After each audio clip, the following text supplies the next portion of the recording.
What's up, guys? Welcome back to Nicole Knows in Life. I'm Nicole and welcome if you are new. Thank you so much for joining us. Today's video, as you can see by the title, I'm going to be talking about the process of buying a house in the Phoenix, Arizona area, specifically in a seller's market.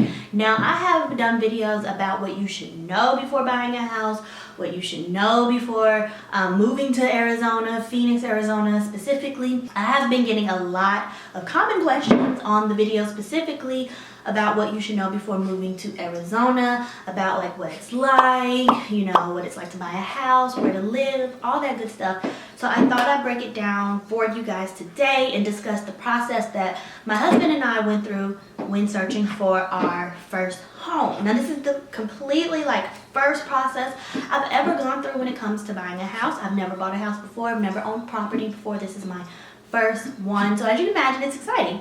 But I feel like I want to inform, you guys out there, because many of you are like me. You're a mom, you're a working mom, you're a 9-to-5er. I'm not a big YouTuber here.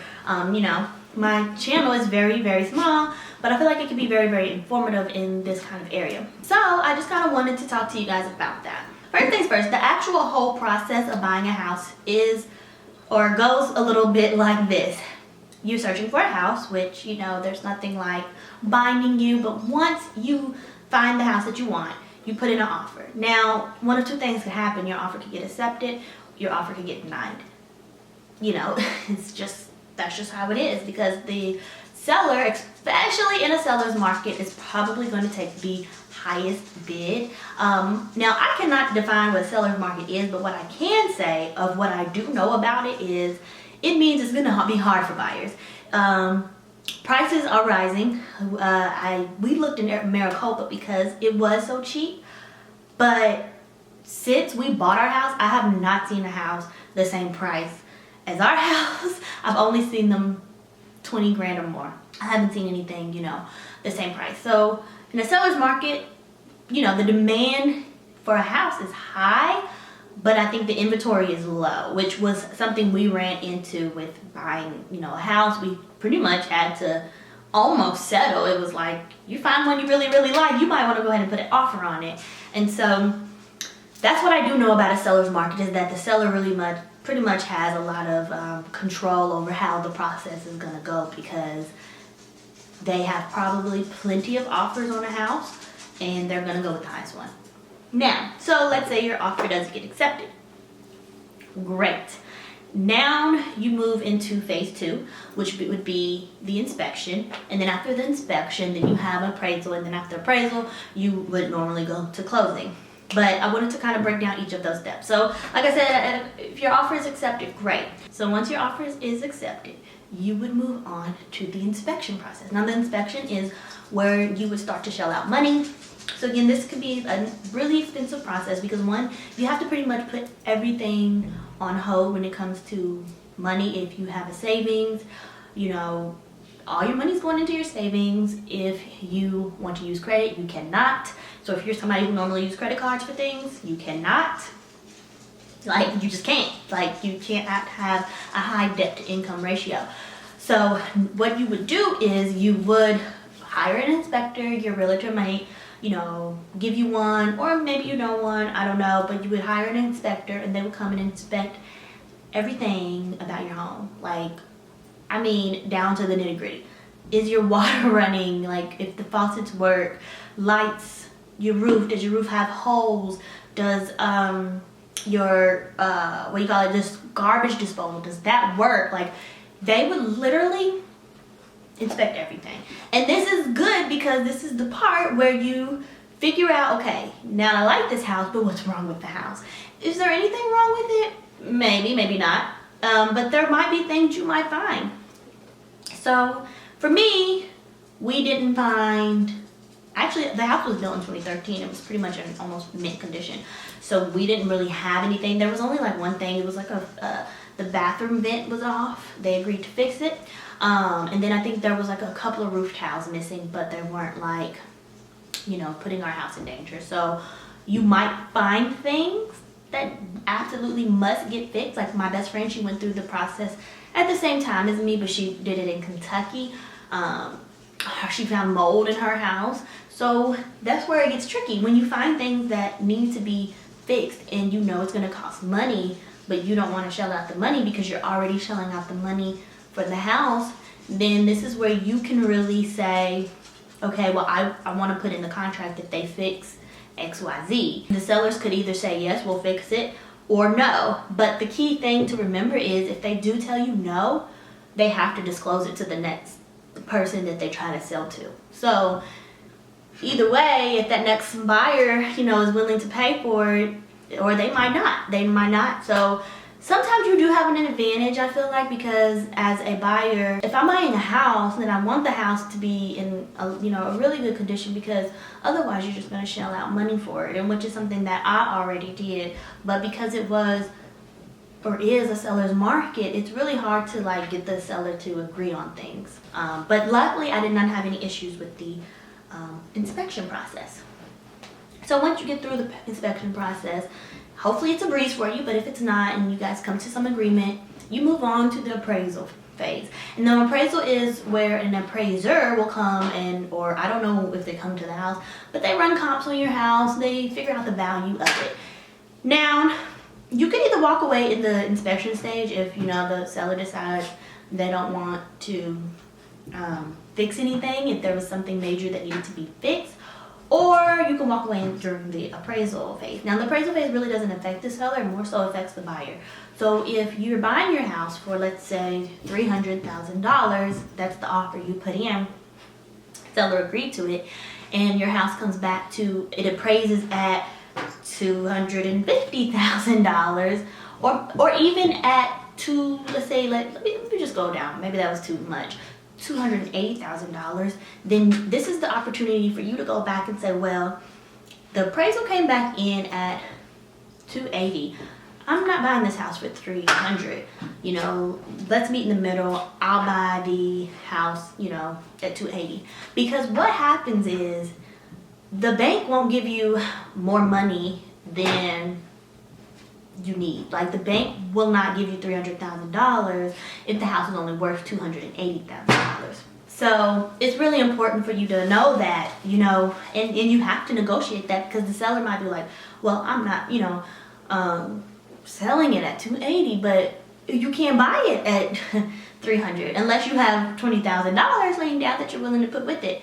But then you lose the value, you lose the equity in your house. So that could get tricky, or your house could come in undervalued. So let's say you are offering to buy the house at $300,000 and the appraisal comes back in at $320,000. Well, the good news is you now have equity, which means when you decide to sell, you can sell it for a higher amount. And also you can pull off of that equity and make home improvements, which is something my mom told me about. So you have, that's where you can decide to walk away from a deal if you run into snags like that. And then should you make it through the appraisal process with, not really needing to go back and negotiate prices, then you would move on to closing. Now, closing is the best part, because now the process is shut, it's done, and it's over with, and you sign the papers, the house is yours. But I want to warn you that the process may not go as smoothly. Now, I did mention things could happen in the inspection and things could happen in the appraisal, but things could also happen on a personal level as well. So for me and my family, it was a little bit more complicated. So the process was a lot harder. We made it through, the offer, the first offer. This house was actually the first offer. I did have a second choice, but this was the first offer. And, if they weren't going to accept it, then I had a second choice. But the house was, we offered selling price, but we asked for closing costs. So here's where things get a little, fun. You can ask for closing costs in your offer. You can ask, or you can offer to pay. You don't have to ask at all. Or you can ask for things like, well, I'll pay selling price, but they must fix something, or they must, remove the carpet. Things like that. Things that you could visually see that you wanted written into the contract. So for us, we offer, selling price, and they pay closing costs.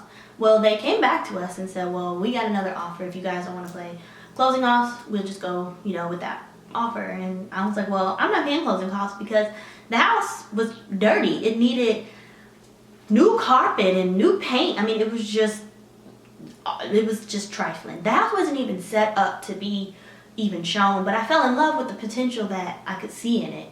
And so we countered with, okay, we'll just go and make, the offer on the other house. Well, they came back and was like, okay, how about this? You pay $5,000 more, and then we pay the closing costs. So essentially we still pay closing costs, but I was like, fine, whatever. We financed the closing costs rather. So I was like, okay, we'll take it. We'll do that. That's fine. Whatever, $5,000 difference, whatever. So we kind of, started off rough, but then we made it to the inspection. And then again, like I said, luckily we didn't have any issues with the inspection. But if we rewind a little bit before even making our offer, we were conditionally approved. So like once you are applying for a loan, you get conditionally approved, which means there might be some conditions you have to meet before closing day. So essentially the process would be a 30-day process. The first 10 days you're making the offer, the second 10 days they're inspecting it. The first 10 days you're doing the inspection, the second 10 days is the appraisal, and then you wait 10 days and then you can close. But you might have to meet some conditions within that 30 days. So for me, it was bringing my debt to income ratio down, which meant I had 3 cars in my name, my husband's, mine, and my mom's. So I had to figure out, okay, how am I going to get that 3rd car out my name? Because the car market is pretty crazy too. So we had some up and downs where it looked like we weren't ever going to get one of the cars out of my name, and I wasn't going to get my house because if I didn't meet that debt to income ratio, even though my mom pays on that loan, it looked like it was my debt. So because it was in my name. So that really held up my process. So I couldn't get my appraisal because the lender pays for the appraisal. And so if everything goes well, your lender pays. And so they weren't really ready to shell out the money if they didn't think that I could buy the house. But luckily they went ahead and did it because things were starting to look up, and we did find a way to get one of the cars out of my name. So be aware that those factors could happen, that those personal things could happen. And there's also things that could happen on the seller side too. For my best friend, I'm just going to use her as an example because she's in a completely different state, completely different market. But we went through the same process together, but she went and had different, experiences. Now with her sellers had sold the deed before she had even made an offer on her house, and that caused the appraisal to go backwards. So when she was going through closing and going through underwriting, they found that out, and so they had to do a new appraisal, which it brought down the value of her house, which means she had a lot of things that she had to renegotiate and rethink about. So that can happen. And another thing that also could happen is that the seller could push down the closing date. Now, one thing also to remember is that you could lose money.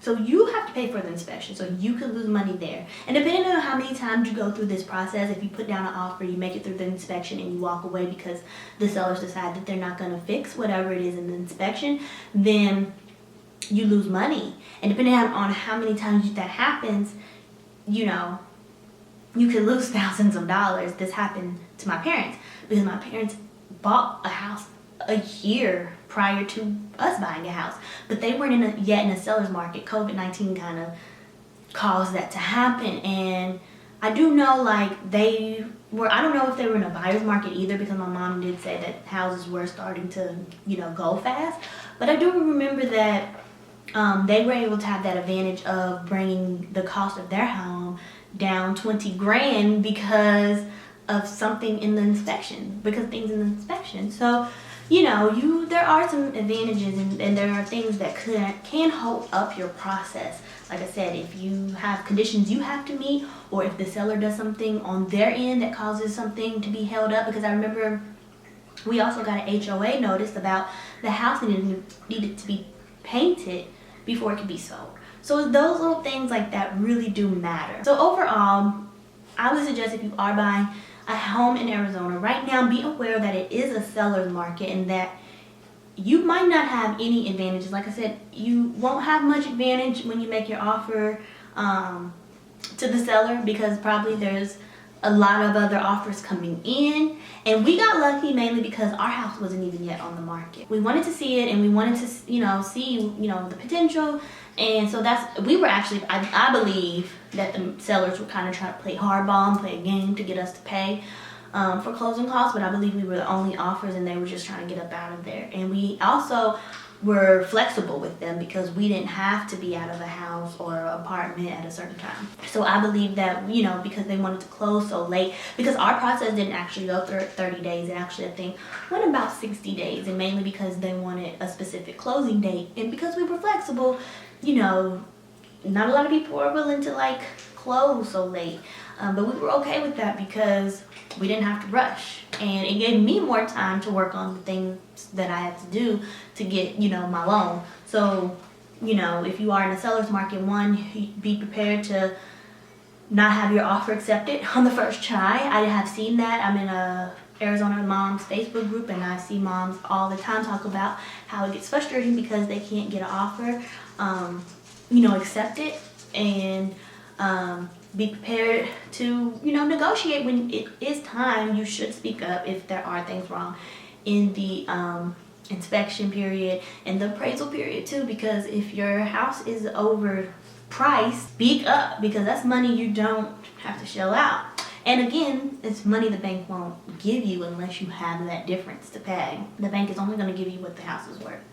So luckily ours was overvalued but underpriced, and we were able to get a steal essentially, especially in a nice neighborhood. But if you have any other questions about a seller's market and what it's like to buy a house here in Arizona, please let me know in the comments, because I don't know, like I said, I'm not a realtor, so I can't really explain what it means to be in a seller's market. But what I can tell you is what it was like for me to go through that, because it was really, really rough, and it was really tough, because I honestly wouldn't have even offered what I offered because of all the projects I had to do in the house, painting, flooring, even my countertops are chipping because it's cheap. The house was actually valued more, but I would have still offered less, because I would have at least negotiated a little harder if it wasn't a seller's market and if I wasn't trying to hurry up and buy a house. But I knew that they could have easily said no and moved on, but they didn't, and thank God. So again, if you do have any questions, I can answer them the best as possible, but just be aware of, you might lose money, because if they don't want to fix anything, you can lose money. Just be aware that you might, come out on top. So thank you guys so much for watching. Please hit that subscribe button, and don't forget to give this video a big thumbs up and join the crew.